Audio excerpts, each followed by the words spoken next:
para que si hay alguna duda, ¿de acuerdo? Bien, estábamos hablando de las neumonías como un proceso inflamatorio, el parenquima pulmonar, que casi siempre es bacteriano, aunque los virales también. A veces una complicación de las bronquitis que pueden complicarse con bronconeumonía, ¿no? Habíamos hablado de sus manifestaciones fisiopatológicas para comprender la clínica, luego planteamos la hipótesis diagnóstica, siempre con un cuadro sindromático, primero como un síndrome de condensación, para poder tener la sospecha y luego solicitar los métodos complementarios de imágenes para confirmar el proceso de condensación y demora el diagnóstico etiológico porque de 3 a 5 días que tardan los cultivos, dependiendo que cómo lo tomemos, hemocultivo, esputo, transbraquial o en inmunodeprimidos preferimos hacer métodos invasivos como lavado traqueobronquial, ¿no? Hasta ahí hemos quedado. Y dentro de las clasificaciones que habíamos mencionado, también está la clasificación clínica, la que corresponde a leve, moderado y severo. La neumonía severa puede ser en la comunidad o puede ser una neumonía adquirida en el hospital. La del hospital siempre es más agresiva, ¿no? Los tiempos de evolución son más cortos debido a la virulencia del germen, ¿no? Entonces, ¿cuándo sospechamos que estamos con un cuadro de neumonía severa? Primero, con la clínica de que hay un cuadro febril, hay un cuadro infeccioso, hay un cuadro de tos, con dolor o punta de costado, ¿no? Entonces eso nos hace sospechar de neumonía. Ahora, ¿qué tan grave está la neumonía? Uno de los criterios que tomamos a la inspección es la frecuencia respiratoria. Normalmente 8-12, más de 20 recién taquipnea. Y cuando estamos con un paciente por encima de 30 respiraciones por minuto y de sospecha de neumonía, ya es un criterio para pensar que estamos en un cuadro severo. Y eso, además, si nos avalamos con un método complementario de una gasometría arterial, donde vamos a obtener el valor de la presión arterial de oxígeno y la vamos a relacionar con la fracción de inspiración del oxígeno. Es decir, si estamos por bigotera, estamos por mascarilla. Entonces, cuando estamos por bigotera, generalmente 28-30% no alcanzamos más. En cambio, con una bigotera podemos alcanzar, con una mascarilla, perdón, podemos alcanzar 40, y si es una de cierre hermético, podemos alcanzar más todavía, ¿no? Entonces, esa relación hacemos que también a veces no le ponemos el índice de Kirby, comúnmente le dicen, a ver, sacarle la PAFI. La PAFI es igual al índice de Kirby, ¿de acuerdo? Entonces, un paciente que esté por debajo de 250 ya está en un cuadro severo. Y un paciente que tenga una PAFI por debajo de 150 ya es un paciente que tiene que estar en la ventilación asistida. Entonces, eso nos hace pensar, ok, vamos a darle respiración mecánica, dos opciones, intubado o no invasiva, ya sea por cánulas de alto flujo o mascarillas de alta presión. El otro criterio que siempre utilizamos es el que acompaña las imágenes. Veamos cómo está la radiografía. La afección es bilateral, son varios lóbulos los comprometidos, el aumento de la condensación va a más del 50% dentro de las 48 horas de admisión. Es decir, tenés una radiografía de control y luego a los 2 días le haces otra y ves que ha aumentado, entonces otro criterio como evidencia para tomar. Y los cuadros infecciosos, virales o bacterianos, nos preocupan cuando comienzan a hacer los cuadros de sepsis o septicemia, y esto implica que hay un componente de la parte hemodinámica. Eso nosotros lo definimos como un estado de choque. El choque es igual a una presión arterial menor de 90 y una presión arterial diastólica por debajo de 60, o que requiera vasopresores, o que esté en oliguria, ¿no? Habíamos mencionado en la clase anterior que el índice de severidad nos orienta mucho para lo que es el tema del pronóstico de qué tan grave está el paciente, pero también nos permite además tomar criterios en los valores y que a veces lo relacionamos, como les dije en la clase anterior, que algunas personas lo toman en cuenta como para decidir si se interna o no se interna, cosa que es un error. De que hay una correlación, sí, pero el índice es simplemente para ver el pronóstico, ¿no? De qué tan grave.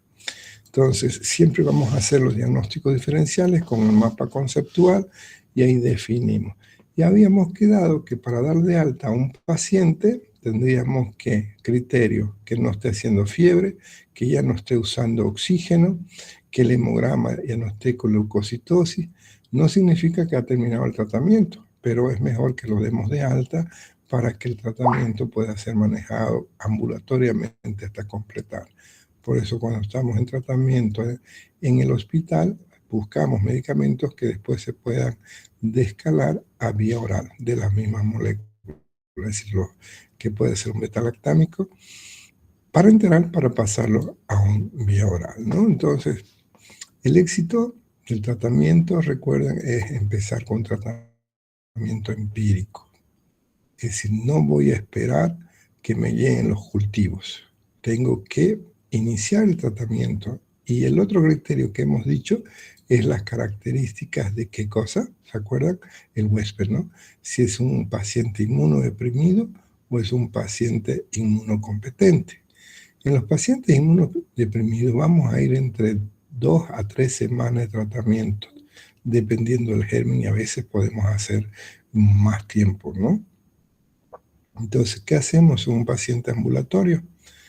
Un paciente que no requiere hospitalización significa que está con un cuadro de neumonía entre leve y moderado. No ha llegado a moderado ni ha llegado a severo. Implica también de que es un paciente que está con características de sistema inmunológico que le ayuda a defenderse. Entonces, vamos a ver, usamos la escala de severidad, la de Kurth o la de Fine, y vamos a ver.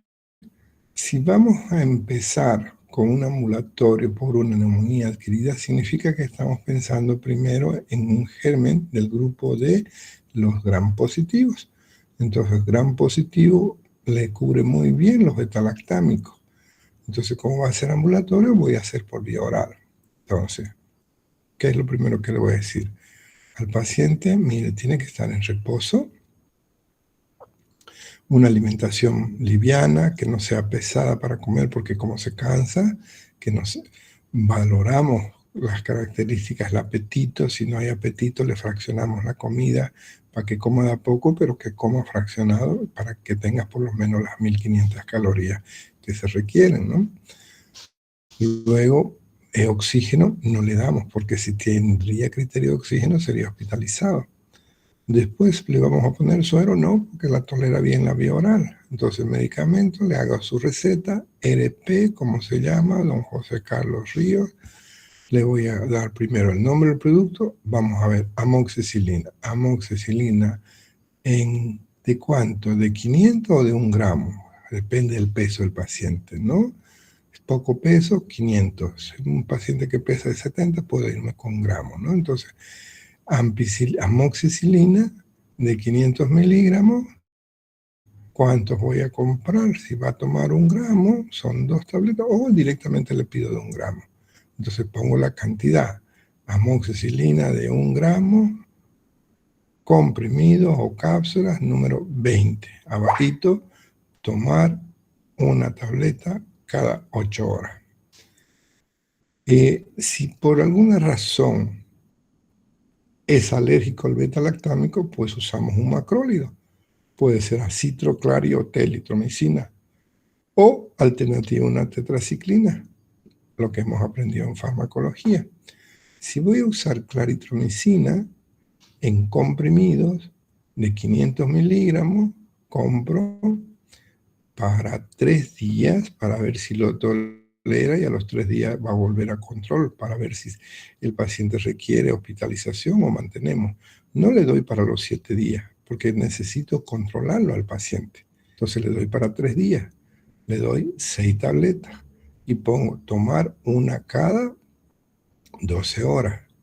O si quiero acitromicina de 500 en comprimidos, compre 3. Tomar una por día. Luego, para la fiebre, paracetamol de 500 miligramos, comprimido, comprar 10. Tomar una cada 6 o 8 horas si hay fiebre. Para la tos, la dejamos la tos, a no ser que esté muy comprometida, sea invalidante para sus actividades, entonces les voy a dar producto dextrometorfano en jarabe, una cuchara 3 veces al día, ¿no?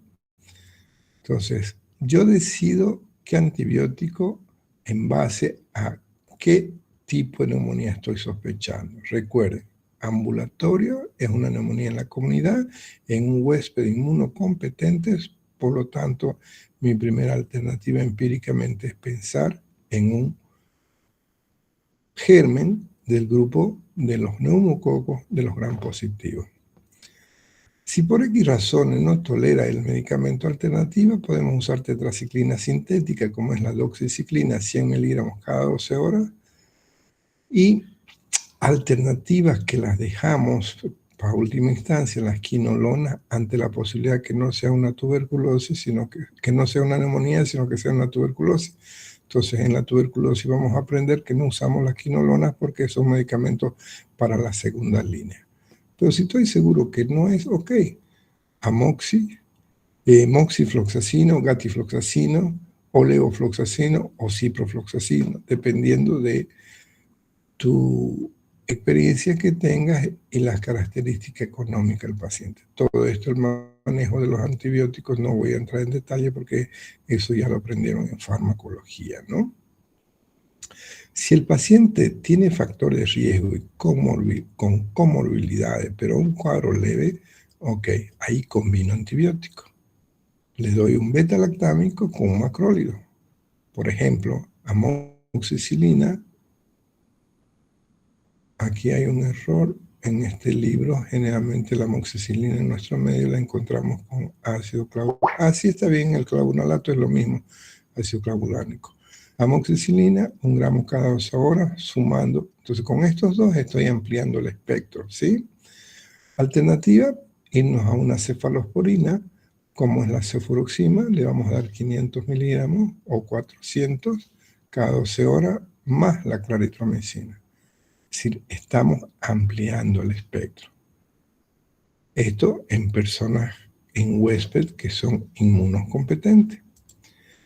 En personas mayores ya tienen riesgo de comorbilidad. Entonces, a estos pacientes, si lo voy a manejar ambulatorio, ya las dosis son mayores. Ya no voy con 500, 1 gramito cada 8, y aumento a cada 6 horas y lo sumo asociado, igual que con comorbilidad, un beta-lactámico más un macrólido o una tetraciclina, dependiendo. En caso de que estoy seguro que es un neumococo, una quinolona amplía el espectro, pero no necesito combinarlo. La cefalosporina, cefuroxima le podemos dar, o cepodoxime o ceproxilo, dependiendo de... Y siempre como alternativa por económico en nuestro medio, la amoxicilina con clavulánico, ¿no? Esto vamos a ver. Si el paciente no está respondiendo bien, sea menor o mayor a 60, por eso es que decimos control en 3 días, porque si la evolución no está bien, tenemos que internarlo. Lo inclinamos. Y aquí va a ser por vía oral, no. Ya todos pasamos por vía parenteral. Entonces, siempre la indicación para un paciente hospitalizado, vamos a abrir un Word para hacer una receta. Como no tengo la pizarra,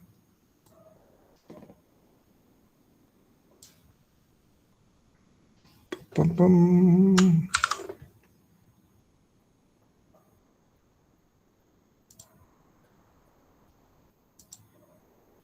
Oh.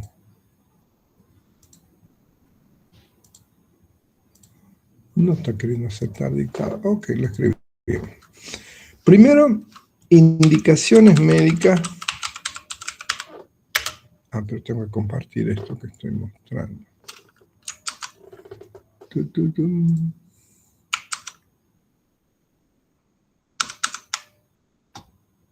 Compartir otra cosa.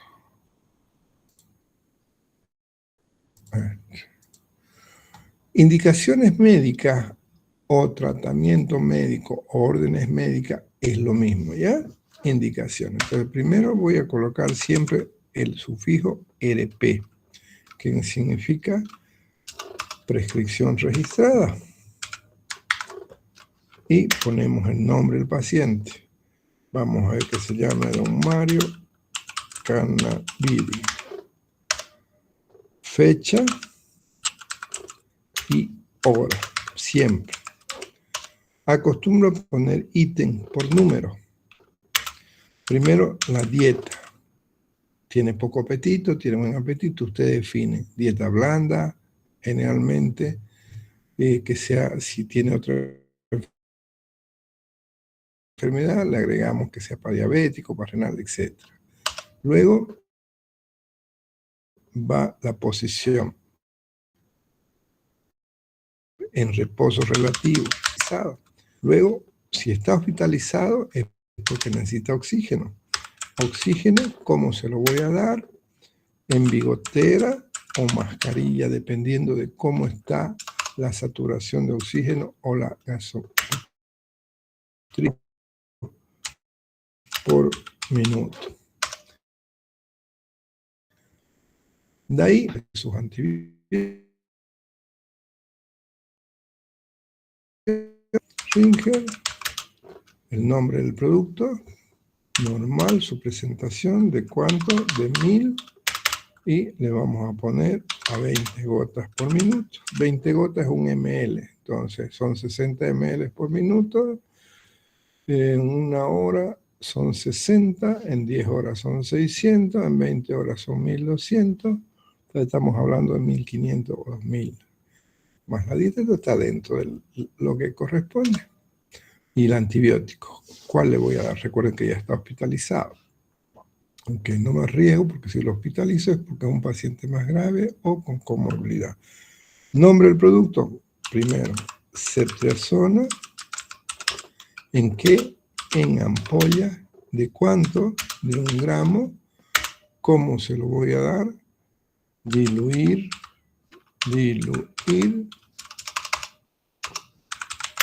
en 100 ml de Ringer o fisiológico, pasar en 1 hora.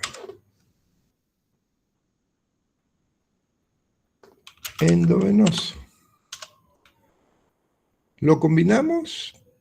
Ok, podemos combinarlo con una quinolona, levofloxacino, 750 miligramos, endovenoso, pasar diluido en 1 hora. Endovenoso. Por si acaso hay algunos medicamentos que necesito pasarlo en más tiempo, con dosis más altas, para mantener concentraciones inhibitorias mejores, ¿no?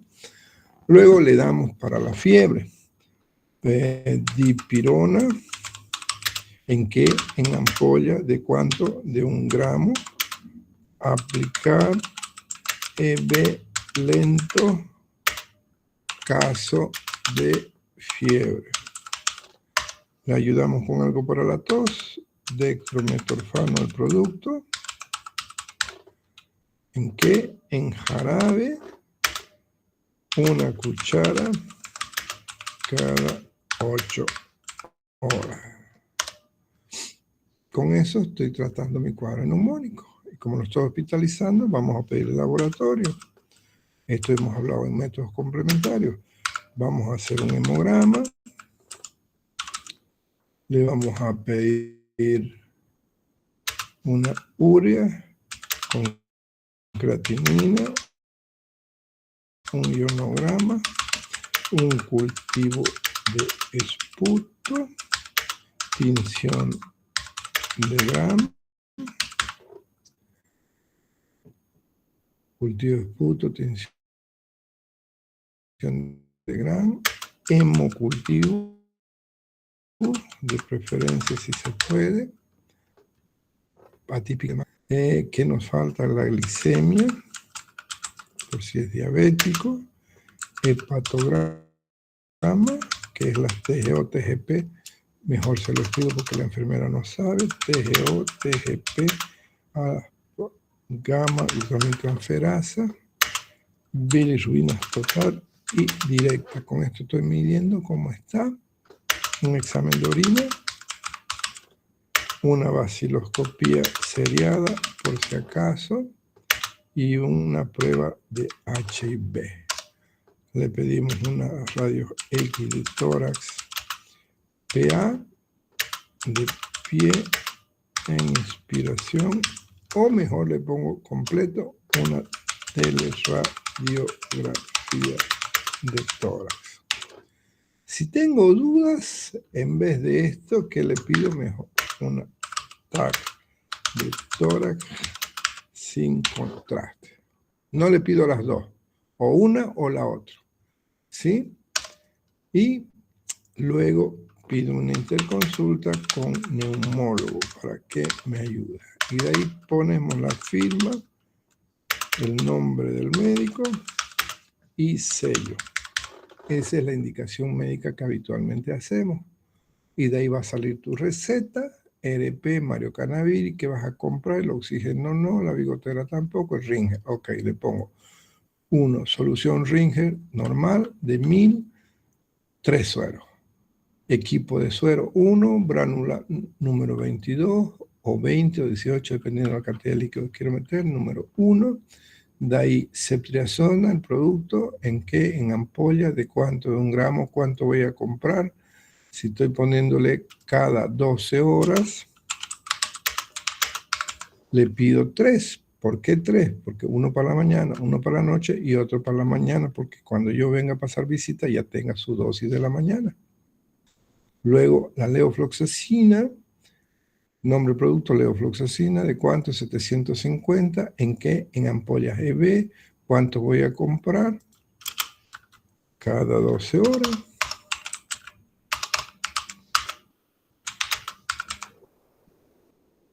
¿No ve?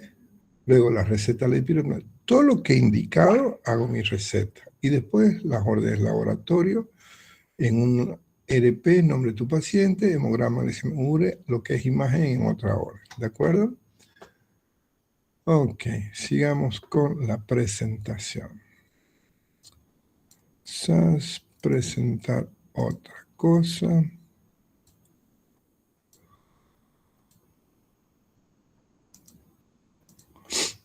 Entonces, esos son los criterios que tenemos que tomar en cuenta.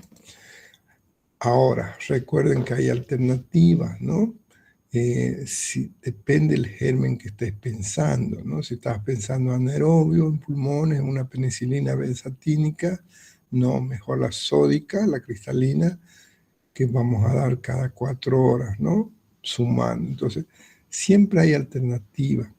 Y si en los casos en que estamos internados en terapia o neumonía intrahospitalaria, aquí ya tenemos que pensar en otros gérmenes, pseudomonas, tenemos que pensar en una Klebsiella, en gérmenes más virulentos, ¿no? Entonces, aquí combinamos o 2 o 3 medicamentos y muchas veces vamos a usar un antimicótico más. Cuando sospechamos pseudomonas, hay beta-lactámico ante pseudomonas, por ejemplo, la ceftazidima, 1 gramo cada 12 horas. O puede usar los carbapenem. Cuando usemos los carbapenem, tomen en cuenta que a veces es mejor tener en dosis continua, que pasen 3, 4 horas la dosis, que hacer un bolo por el pico y mantener concentraciones. Entonces tú decides cuál. Entonces, y habitualmente dejamos para escalar, digamos, si no te responde con el beta-lactámico más submacrólido o el beta-lactámico más quinolona, ves que no está respondiendo, tienes alternativas a una cefalosporina, antipseudomona, como les decía, la ceftazidima, 1 gramo o 2 gramos cada 12, dependiendo de la gravedad, o asociar a un carbapenén. Puede ser imipenén, 500 cada 8, o meropenén, 500, y pipetazo, que se conoce comúnmente a la piperacilina tazobactam, lo dejamos para gérmenes que sean más graves. Entonces, antes de decidir qué antibióticos voy a usar, nosotros tenemos que tener en el criterio de qué tipo de germen estoy sospechando. ¿Qué es un gran positivo, es un gran negativo? Y en ocasiones, cuando no estoy seguro de qué se trata, estoy sospechando que hay un gran positivo, vamos con vancomicina, 500 miligramos cada 12, o en los casos más severos, linezolid 600 cada 12 horas. Y cuando estamos sospechando infecciones mixtas, asociadas, por ejemplo, con una influenza, ahí tendríamos que usar el oseltamivir, el 75 miligramos cada 12 horas. ¿Sí? Entonces, fíjense, depende de qué tan grave. Yo voy escalando. Primero, ¿qué germen? Voy de lo más simple hasta lo más agresivo. Pero cuando es un paciente hospitalizado con factores de riesgo, recuerden, no me quedo con antibiótico. 1, 2 o 3, e inclusive asociar un antiviral o un antimicótico, ¿no? Entonces, habitualmente usamos escalas para ver cómo está respondiendo. Por ejemplo, aquí tenemos la escala SmartCoP para ver si este paciente va a ir a terapia intensiva o no. Entonces, ¿cómo está evolucionando? SmartCoP sin S, vamos a ver cómo está S de presión sistólica. Si está con signo de shock, por debajo, 2 puntos. M es multilobular, A, albúmina 35 gramos, 3.5 gramos. Cómo está la frecuencia respiratoria. Entonces, con estos criterios voy dándole una escala de puntos. Si tengo 17 o más puntos, es un paciente que va a necesitar estar en terapia intensiva porque tengo que darle adrenalina además, ¿no? Entonces, esta escala SmartCoP sirve para ver si tu paciente con neumonía va o no a terapia. Habitualmente no sacamos este puntaje simplemente con los criterios clínicos que hemos dicho, pero a veces en ocasiones mejor tenemos que tener una escala para poder convencer a la familia. Entonces, en resumen, si vamos a hacer tratamiento ambulatorio a una persona menos de 60 años, beta-lactámico, solo o combinado con clavulánico, o si es alérgico, me voy a un macróleo, ¿sí? Si es una persona con comorbilidades o mayor, sigue siendo ambulatorio, tomamos en cuenta que mantenemos los mismos criterios, pero ampliando el espectro, ¿no? Alternativa, vamos a las quinolonas, un poquito más caro, pero van bien, un moxifloxacino o una levofloxacina 500, y vamos cambiando, ¿no? Si el paciente está hospitalizado, recuerden, beta-lactámicos por vía parenteral asociados a un macrólido de preferencia o una quinolona, moxilevo o cipro, que es más económico. Si el paciente es grave, ya estamos hablando en terapia. Beta-lactámico asociado, cualquiera del grupo, más una macrólido o inclusive un antiviral o un antimicótico. Esto cuando estamos con un paciente en terapia. Si sospechamos que además está con una pseudomonas, ok, vamos con medicamentos beta-lactámicos antipseudomonas, por ejemplo, la ceftazidima, que es el más económico en nuestro medio, pero a veces lo tenemos que potencializar con la Victavan. Amoxicilina más ácido clavulánico, ampicilina más sulbactam, y la ceftazidima es avibactam. No se olviden lo que aprendieron en farmacología. Entonces, uno decide en la escala. Si el paciente sospechamos de que puede estar por broncoaspiración, ahí ya estamos hablando de gran negativos y anaerobios. Entonces, vámonos del grupo de los carbapenem, por ejemplo, el altapenem endovenoso, 1 gramo cada 24 horas, o amoxiclavulámico, pero a dosis mayores, 2 gramos cada 8 horas, ¿sí? Eso tenemos que tomar en cuenta, pero recuerden, en los pacientes con comorbilidades, en los pacientes graves, no estamos pensando en un solo germen. Hay combinación de gérmenes. Entonces, habitualmente, ¿cuánto voy a dar? El tratamiento ambulatorio para 3 días. ¿Por qué para 3 días? Porque tiene que volver a control. Si el paciente está bien, ok, le completo su tratamiento de 7 a 10 días. Si no está mejor, lo hospitalizamos, ¿sí? Si sospecho de un micoplasma, vamos a ver que el tiempo es mayor. Si sospecho de una clamidia o una típica como legionela, vamos a ver que puede ser 21 días o más de tratamiento. Las complicaciones de las neumonías, habitualmente vamos con todo proceso infeccioso. La primera complicación es que puede ser una septicemia, primero una sepsis, luego una septicemia, luego un choque séptico y luego falla orgánica múltiple. Eso en general los procesos infecciosos, no solamente para neumonía. Ahora, las neumonías desde el punto de vista de la afectación local puede acompañarse de un derrame paraneumónico que luego se puede convertir en un empiema, que es una emergencia, o neumonías necrotizantes o abscesos pulmonares. Son complicaciones graves. Y no estoy hablando de las complicaciones propias de lo que es la ventilación asistida, ¿no? Entonces, cuando sospechamos de un derrame paraneumónico, porque vemos en la radiografía o en la tomografía el velamiento de los ángulos o en una ecografía, ahí entonces tenemos que pensar en que vamos a tener que hacer una punción para poder determinar, porque si está llegando ahí también va a haber una bacteremia, por lo cual se recomienda un cultivo, no solamente la secreción o del líquido, del exudado, sino también de hemocultivo, ¿no? Entonces, en el cultivo vamos a detectar la bacteremia. Generalmente reconocemos la bacteremia por el escalofrío. El paciente empieza con escalofrío, después hace fiebre, entonces eso nos dice que hay una bacteremia. Y si hay bacteremia, significa que la bacteria está circulando en sangre, la cual puede ir a desarrollar o infecciones en otro lado o terminar, como les mencionaba hace un momento, del choque séptico. ¿Alguna pregunta hasta aquí?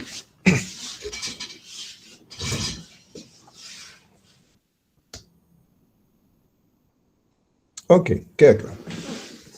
Ahora tratemos la neumonía intrahospitalaria. La neumonía intrahospitalaria hemos dicho que es aquel paciente que ingresa al hospital por cualquier etiología y después de 48 a 72 horas comienza a presentar manifestaciones pulmonares.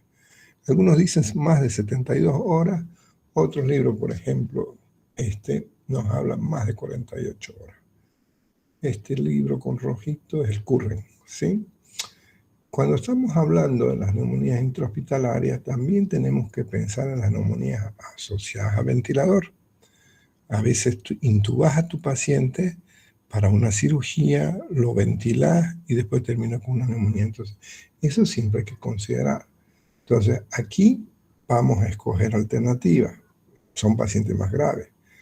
Me voy directo a un pipetazo, que era el pipetazo, piperacilina taxobactam, 4 gramos cada 6 horas. O cefepime, 2 gramos cada 8 horas. O una quinolona, o imipenem o meropenem, vos define.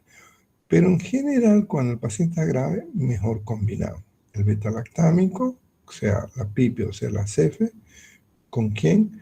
Con un macrólido, o con una quino, o con un carbapenem. No hay que arriesgarse. Entonces, ahí, ¿qué decidimos? Decidimos en base a las condiciones económicas, ¿no? A veces a esa combinación agregamos vancomicina 15 miligramos cada 8 por kilo simultáneamente, ¿no? Pero fíjense que lo ideal es tener una dosis de carga de 15 a 20 miligramos por ml. O Linezolid. Linezolid un poquito carito, tiene la desventaja, como aprendimos en farmacología, que podemos desarrollar un cuadro de colitis pseudomembranosa que puede complicar aún más el cuadro, ¿no? Entonces, uno decide qué voy a usar, qué alternativa, la combinación de los medicamentos. Y por favor, recuerden, hay pseudomonas asociados a otro germen, pero que no haya factor de un meticilino resistente. Entonces son diferentes escenarios. Aquí estamos hablando riesgo de un meticilino resistente, Staphylococcus aureus, MRSA, meticilino resistente, Staphylococcus aureus, pero no tiene factor de riesgo de multidrogoresistencia. Entonces, todos esos escenarios son los que debemos considerar, pero en la mayoría de las veces lo hacemos empírico, porque hasta que te llegue el cultivo y te diga que es una bacteria BLE o una bacteria CPK o una KPC, perdón, o que sea un MRSA, pues han pasado de 3 a 5 días, ¿no? Por el tema de el tiempo que se desarrolló. Por suerte hoy están apareciendo nuevas tendencias en laboratorios que son las pruebas moleculares que hemos hablado cuando estábamos hablando de métodos complementarios. Entonces, cuando tengan que pensar cómo tratar, recuerden estas características que estamos hablando. Se los vuelvo a poner en resaltada cada uno. ¿Qué dice aquí? Intrahospitalaria neumonía, que es lo mismo, pero que no tiene mucho riesgo de mortalidad. Y no tener riesgo de estafilococo MRSA o multidrogo resistente, o no tienes riesgo de pseudomonas o bacterias gram negativas. Ok, vamos lo más simple. Pero dentro de lo simple no es tanto, ¿no? Entonces, esos escenarios son los que tienen que considerar. Las neumonías atípicas, vamos a ver dos grupos. Vamos a ver las que son provocadas por micoplasma y las que son provocadas por legionela. Cuando hablamos de típicas, son dos consideraciones, queridos amigos. Una, el comportamiento clínico no es el típico, no es la fiebre, la tos, la expectoración, el dolor punta de costa. No, aquí hay otras manifestaciones que no son las habituales. Y también decimos atípicas porque no son los gérmenes comunes. No es común de encontrar un micoplasma o una legionela. Entonces, esos dos criterios quiero que consideren cuando hablamos de neumonía atípica. Y otra de las características de estas neumonías atípicas es que no tienen expectoración. Es muy poca al comienzo. Es decir, porque no hay un exudado a nivel del alveolo, ¿sí? Entonces, aquí no debes dejar de considerar también, además de las bacterias que te he mencionado, como la legionela o el micoplasma, también pensar en los virus. Los más comunes de pensar en procesos atípicos que no da expectoración, por ejemplo, es el SARS-CoV-2, el famoso COVID, ¿no? O la influenza.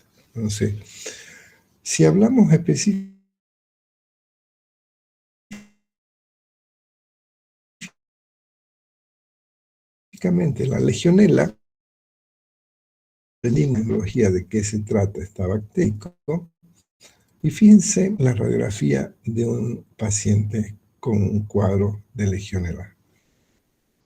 No es un lóbulo afectado, fíjense que más está en parches, hay infiltrados intersticiales. Para el grupo que hizo radiografía lo va a comprender mejor, los otros vamos a ir avanzando y vamos a entender qué son estos infiltrados intersticiales y alveolares, inclusive, ¿no? Entonces, cuando hablamos de legionela, aquí vamos a empezar que son aeróbicos y del grupo bacilar de los gram negativos.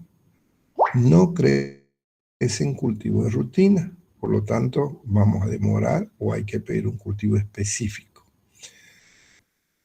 De las 46 especies, la legionela neumófila, el 80% es el responsable de las infecciones humanas. Y de eso hay que considerar que hay serogrupos 1, 4 y 6. De estos serogrupos, lamentablemente, no todos van a ser con pruebas positivas. Lo vamos a ver cuando estemos con el diagnóstico. Me sale negativo, pero no significa. Factor de riesgo, patologías crónicas como bronquitis, EPO, fibrosis, pacientes que tengan trasplantes, que tengan tratamiento con corticoides o inmunosupresores, o pacientes con neutropenia, una leucemia, o pacientes inmunodeprimidos. Ya es una característica de que ellos puedan tener. ¿Cómo obtenemos la enfermedad? Generalmente es por la inhalación de aerosoles que tengan. Por ejemplo, en los aires acondicionados, ese congreso fue el que hizo llamar la atención la cantidad de médicos que salieron contaminados, ¿no? O bien aspiración de aguas contaminadas o instalación directa al pulmón durante la manipulación del tracto respiratorio. De persona a persona no se ha podido demostrar, es una característica. Ahora, ¿por qué es atípico? Fíjense, tiene un periodo de incubación cortito, a veces que uno podría pensar en virus, pero puede prolongarse hasta 10 días. La tos escasa, casi no hay expectoración. Cuando aparece el esputo, tiene características hemoptoico, rara vez va a haber hemoptisis. El dolor punta de costado, a veces hay, a veces no hay, no es un criterio. Pero miren esto, de pronto tu paciente está con deposiciones líquidas frecuentes, está con náuseas, está con vómito y le duele el abdomen. ¿Con esto pensarías en neumonía? Diarrea, náusea, vómito, dolor. Uno diría, no es neumonía, debe ser un proceso infeccioso intestinal, una colitis, manacancho. Tienes que considerar, porque a veces este cuadro precede antes que la tos. Y estos pacientes están como comatosos y podés tenerlos estuporosos, incluso hay un componente neurológico comprometido. Dependiendo del tiempo de evolución, cuando estás ocultando, a veces podés encontrar algunos crépitos.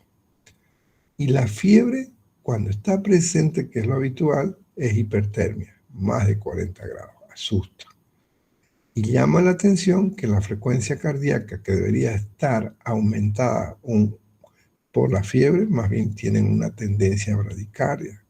Y esto nos complica especialmente a personas mayores porque habla de que la evolución no va a ser buena. Podés tener manifestaciones en la piel como si estuviera teniendo alergia, o podés tener manifestaciones de calambre, parestesia, hormigueo. Es decir, fíjense que no es lo habitual, por eso decimos atípico.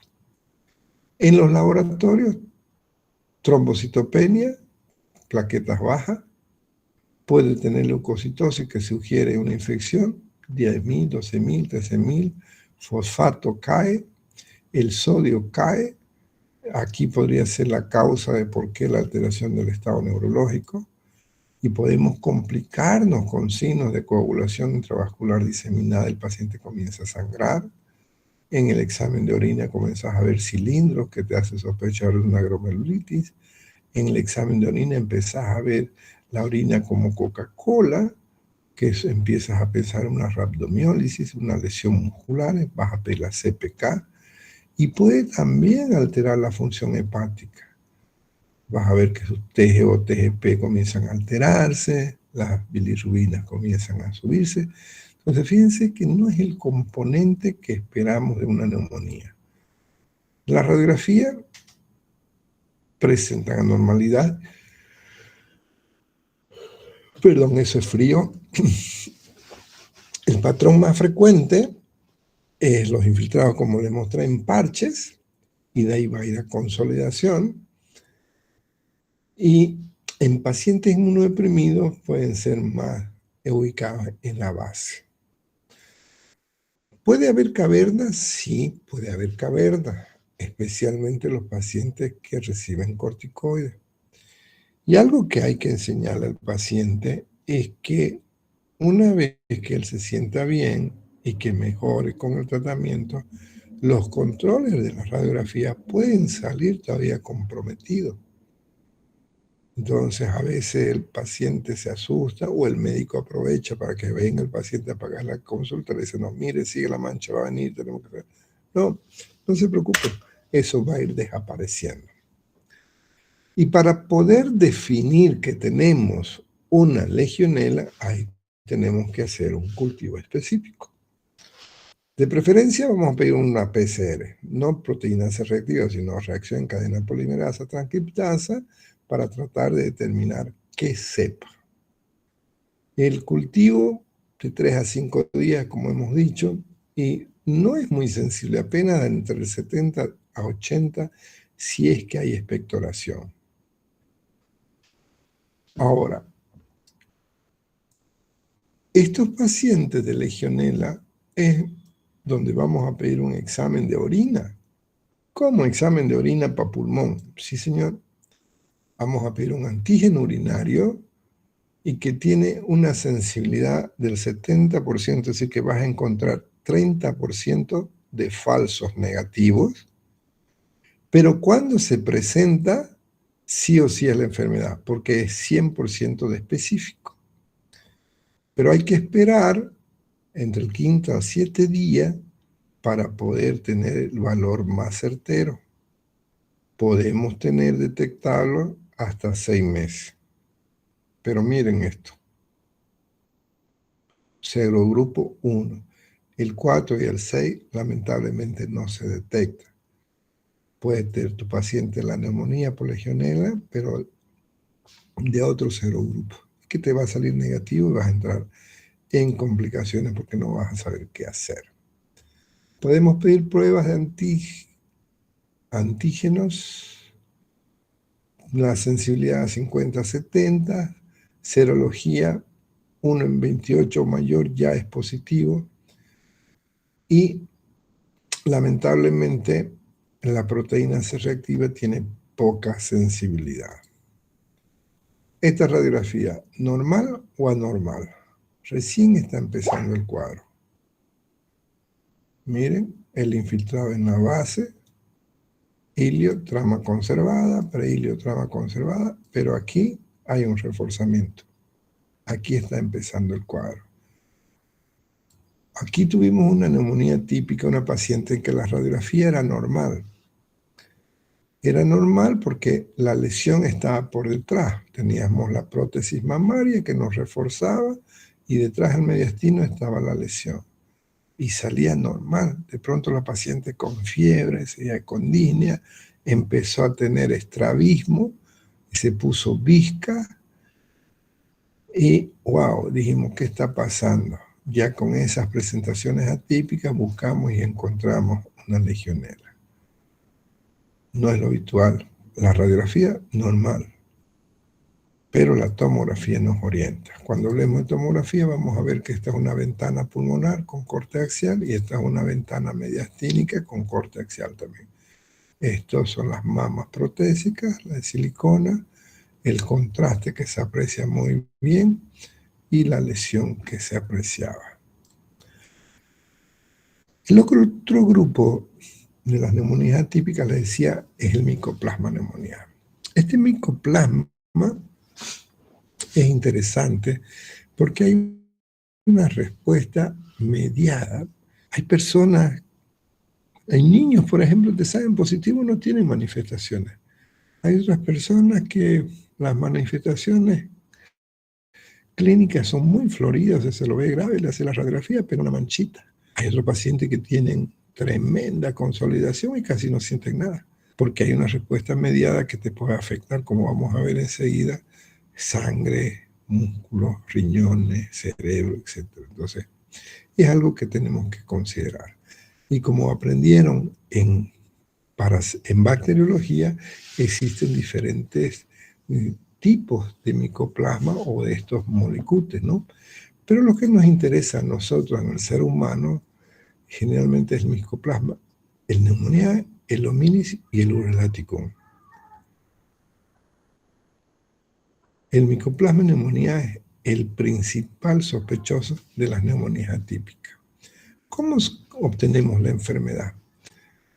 Esta bacteria es especial porque puede tener un comportamiento aerobio y anaerobio, ¿sí? Tiene una forma filamentosa, como aprendimos en bacteriología, provoca daño tisular porque produce peróxido y superóxido, lo que nos va a dañar nuestros cilios. Denme un segundito, hay un gato que ahorita va a hacer ladrar mi perro.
Entonces, al ser automediado, vamos a ver que se comporta con anticuerpos contra antígenos glicolipídicos. Vamos a ver otra enfermedad cuando lleven hematologías, que son las anemias hemolíticas, que tienen un comportamiento de respuesta muy similar a lo que provocan este tipo de bacteria atípica, ¿no? Este sí se puede transmitir de persona a persona. El tiempo de incubación es mucho más largo que el de la legionela. Estamos hablando hasta de 21 días. Puede aparecer todo el año, pero hay predominio en verano e invierno. Al ser contagio persona a persona, pues en ambientes donde hay hacinamiento, las posibilidades de contagio son mayores. El promedio acumulativo, si tenés 10 personas en una casa, 9 se van a infectar, porque tienen 90%. Y la inmunidad no es de larga duración, es decir, que en poco tiempo se puede volver a enfermar por la misma enfermedad. Y vean cómo es la clínica de diferente, queridos amigos. Si miramos primero la afectación del aparato respiratorio, el paciente tiene un periodo prodrómico de malestar general, caimiento, hasta ahí no pasa nada, un poquito de fiebre, 37,8, 38, no sube más. De ahí aparece un poco de tos, poco expectoración. Con el tiempo el esputo puede cambiar de color y fíjense que solo del 3 al 10% va a desarrollar la neumonía. Podés tener manifestaciones bronquiales como roncos y sibilancias y la disnea no es muy común al inicio. Los escalofríos no son tan fuertes. Si miramos estadísticamente, pareciera una faringitis porque le molesta la garganta entre el 6 al 60%. Parece gripe porque tiene rinorrea. Parece un resfrío porque no solamente tiene resfrío, sino también le duele el oído. Hasta ahí, ¿pensarías que estás desarrollando una neumonía? No, porque parece un resfrío o parece una gripe. En otras palabras, la queja del paciente no está en relación a lo que estás encontrando. A medida que comienza a complicarse la enfermedad, a avanzar la enfermedad, ahí comienzan a presentarse manifestaciones ya no solo pulmonares, sino empiezan a tener manifestaciones extrapulmonares. De pronto tu paciente tiene palidez, comienza a estar ictérico, entonces palidez y ictericia es igual a anemia hemolítica. Están destruyendo esos glóbulos rojos. Y lo vamos a medir con los anticuerpos que veamos de IgM. Vamos a ver que puede tener problemas en la piel. De pronto comienza a tener rash, así como una alergia. O se puede ulcerar y descamar y perder toda la piel, como hemos aprendido en farmacología, el ejemplo de las alergias por los betalactámicos, como es el síndrome Stevens-Johnson con alta mortalidad. Y es debido a esta bacteria, no es debido a los antibióticos. a nivel central, vamos a ver que, por suerte, son bajos, del 0,1 al 7%, pueden tener signos de meningitis, es decir, rigidez de nuca, cefaleas, alteración de conciencia, hacer la punción y no sale negativo porque es una meningitis aséptica. Puedes tener neuropatías periféricas, puedes tener signos de parálisis o ataxia, como es una mielitis transversa, o parálisis de cualquiera de los pares craneales.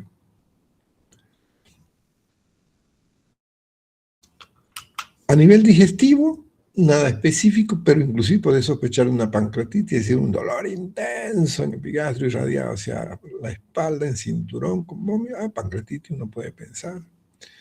Y es muy común encontrar manifestaciones reumáticas. Uno piensa que más bien es un reumatismo, dependiendo del momento. Entonces, tiene dolores. Lo que sí no es frecuente es que haya artritis. ¿Cuál es la diferencia entre artritis y artralgia? La artritis provoca artralgia, pero la artritis no solo provoca artralgia, sino provoca flogosis. Es decir, vamos a tener aumento de calor, aumento de volumen y dolor local, ¿no? Cardíaco, asusta, porque cuando sospecho una neumonía típica lo tengo que estar monitorizando porque puede presentar cualquier tipo de arritmia o falla cardíaca aguda dándonos una insuficiencia cardíaca, inclusive síndromes coronarios, ves tu electrocardiograma con cambio. Es decir, esta reacción antígeno-anticuerpo te va a afectar diferentes células. A nivel renal, nos va a dar glomerulonefritis que puede llevar a una insuficiencia renal también por causas autoinmunes. Entonces, ¿cómo llego al diagnóstico en un paciente que tiene de todo o que puede tener muy pocas manifestaciones pulmonares, neumonía, más tiene complicaciones extrapulmonares? Y todo está empezando por la neumonía.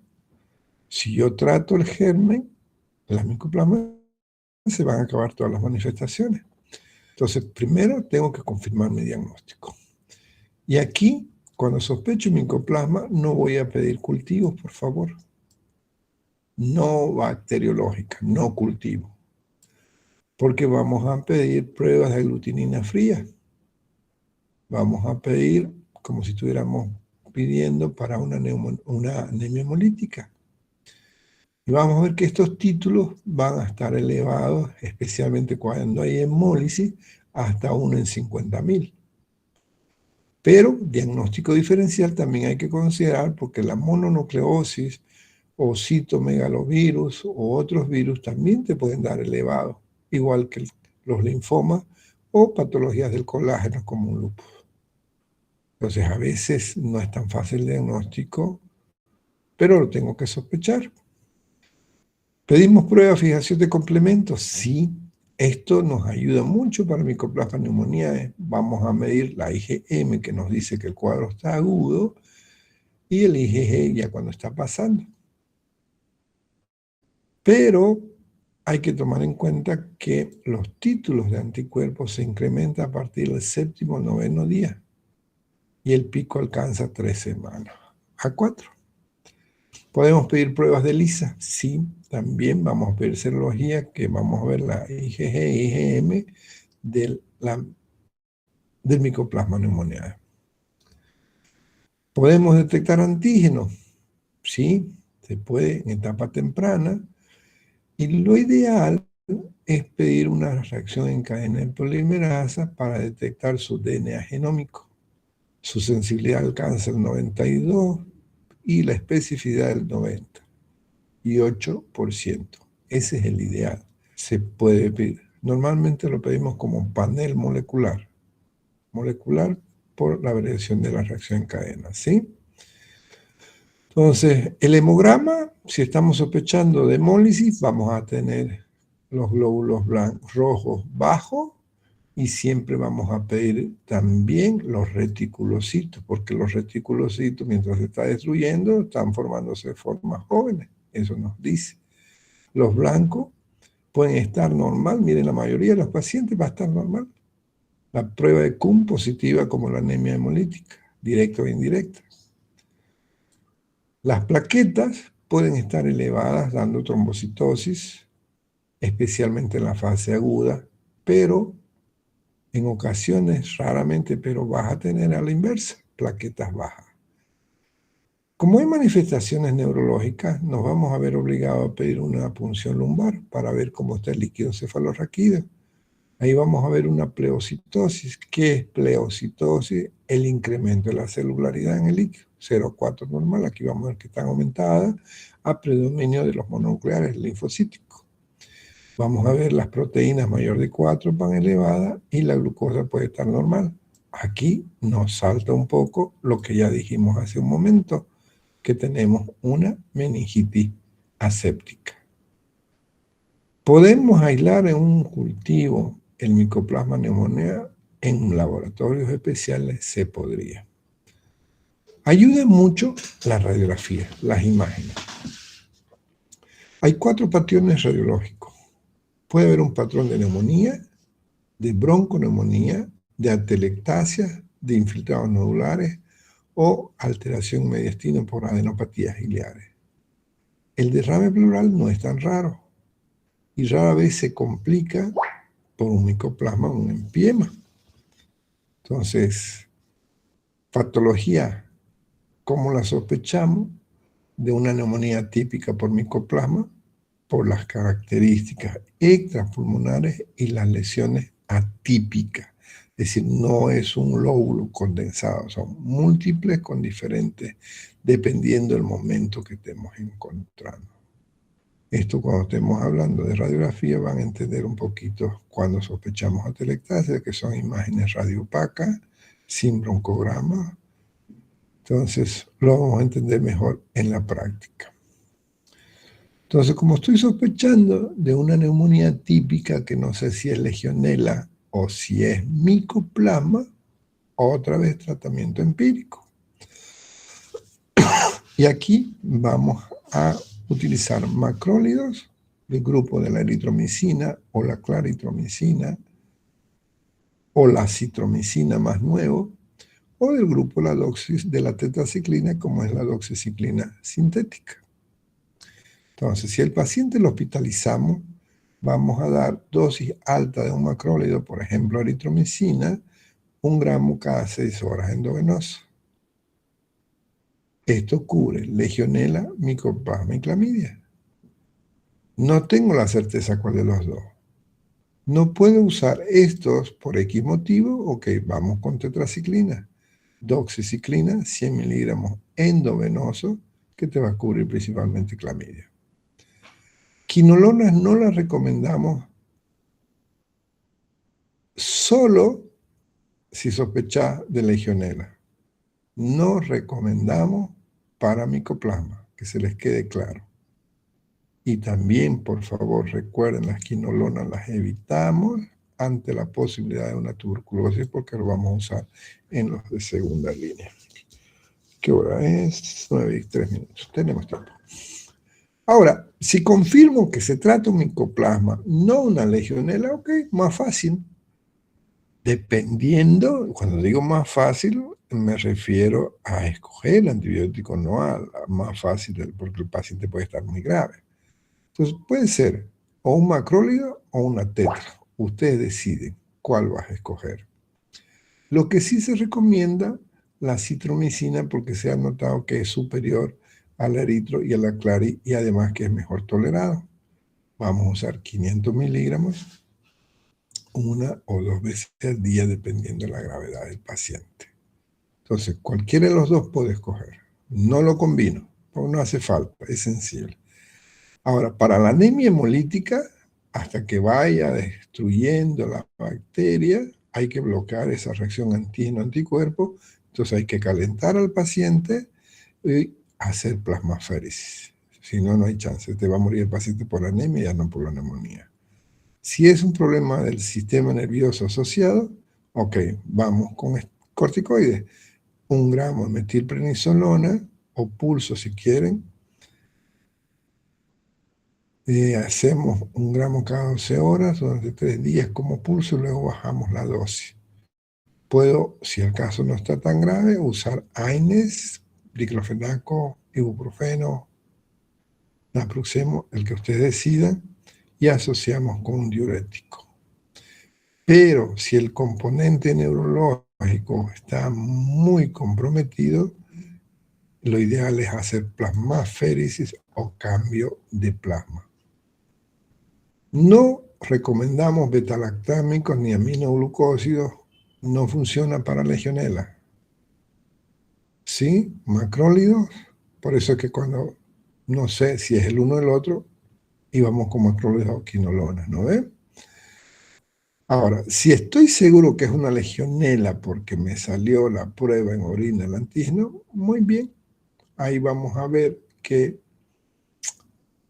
el utilizar una quinolona disminuir los riesgos gastrointestinales de los macrólidos. Aunque últimamente nos están asustando estudios que casi no recomendamos usar quinolonas por rupturas de tendones. O sea, ahora con los últimos estudios hay que tener mucha precaución con las quinolonas, que antes las usábamos demasiado para todo, pero de que funciona, funciona, pero las malas que se están detectando complicaciones que no tendrían que verse, ¿no? Artritis, hay cuadros que se reactivan procesos inflamatorios como reumatismo y de difícil manejo, ¿no? Entonces, la levofloxacina tiene menos efecto que la cipro, según algunos estudios. Vamos a usar 500 miligramos cada 12 horas. Si no me tolera o no tengo los recursos, pues aunque sea más tóxica la tetraciclina, o mejor tolerada la doxiciclina, 100 miligramos cada 12 horas. Y de alternativa puedo usar el famoso Bacterol, trimetrofin sulfamethoxazol, un comprimido cada 12 horas. A veces no se pueden usar estos medicamentos y se han probado con Clinda o carbapenem, el imipenem, con buenos resultados. La rifampicina, la teoría lo menciona, pero lamentablemente no lo podemos usar porque la rifampicina en la farmacia no te la van a vender para nada porque solo se la usa para el Programa Nacional de la Tuberculosis. Para terminar, un pequeño resumen.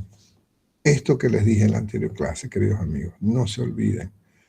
Es importante entender cuánto es la concentración inhibitoria mínima, ¿sí?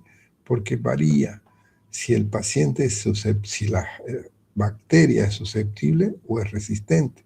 Fíjense que si es susceptible, no necesito tener concentraciones tan altas. Con menos de 2 microgramos es suficiente. Penicilina sódica, casi no la usamos, más usamos la amoxicilina por su espectro ampliado, o las alternativas. Esto está en su material para que lo revisen. No voy a entrar en detalle porque ya lo hemos hablado, solamente les hago recuerdo que podemos tener gérmenes que puedan ser sensibles o resistentes. Ubiquen siempre cuál es tu germen, en base además cuál es tu huésped, ¿no? Entonces, un estafilococo aéreo o dorado puede ser MRSA o no. Si es sensible, ok, tranquilamente vamos con una penicilina antifilocócica. Si tenés un gran negativo, como el hemófilos, ok, amoxi cubre gran positivo, gran negativo, pero hay muchas más bacterias que podríamos estar considerándolas, ¿sí? Miren, bacterias intestinales que podrían estar en pulmón. ¿Cuándo? Cuando el paciente vomita, por ejemplo, una broncoaspiración. La pseudomonas famosa de los hospitales, Borderelia o aspiración. Entonces, tengo que tener siempre el criterio de escoger un antibiótico de manera empírica, por favor. No esperemos los cultivos. No significa que no vamos a pedir los cultivos. Sí, por protocolo los pedimos, pero no espero el resultado para escoger qué antibiótico voy a iniciar. Por suerte tenemos hoy múltiples vademecum que nos pueden ayudar. Lo tenemos, ahí les estoy mostrando un vademecum del celular. Hoy ya ni siquiera necesitamos tener aplicaciones con vademecum porque tenemos nuestros asistentes, ¿no?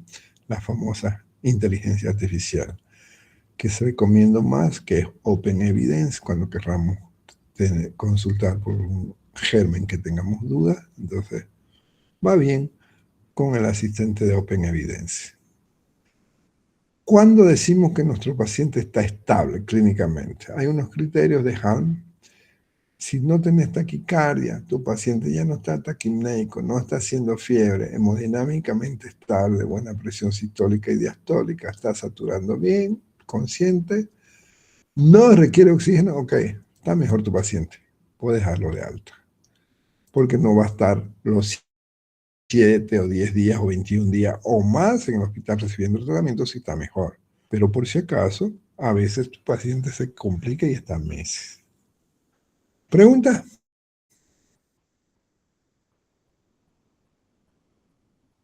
Doctor, una pregunta. Sí, por favor. Una pregunta tenía, era por qué,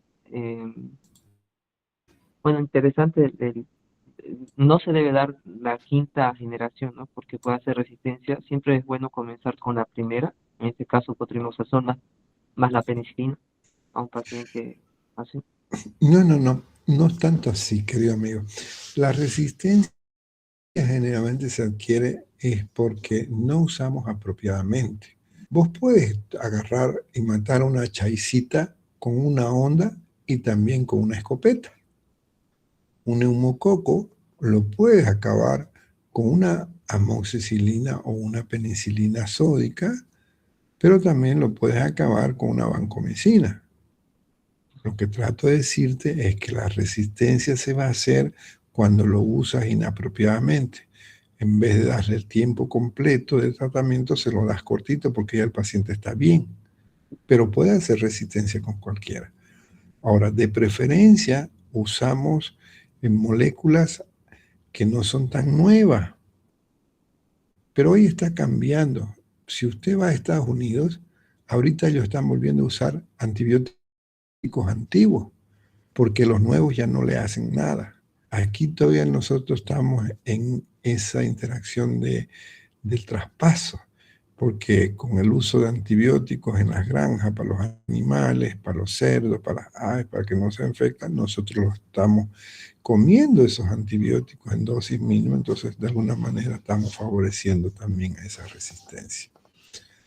Entonces, en general, el concepto, querido amigo, de no voy a usar antibiótico de última generación para evitar resistencia, no, más bien tienes que considerarlo a la inversa.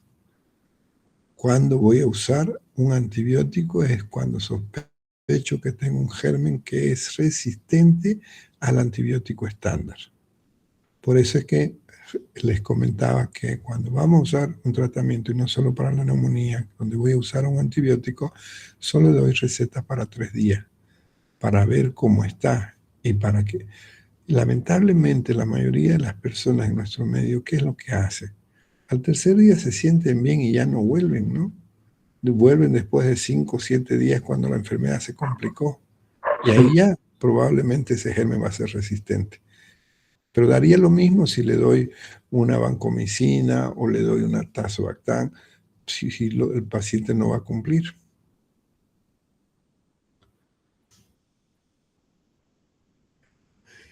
¿Alguna otra pregunta? Gracias, doctor. De nada. Bueno, ¿dónde nos juntamos para el San Juan? Cri, nadie. Ok, me voy a hacer mi San Juan solito entonces. Que tenga buenas noches. Buenas noches, doctor. Doctor, feliz San Juan. Feliz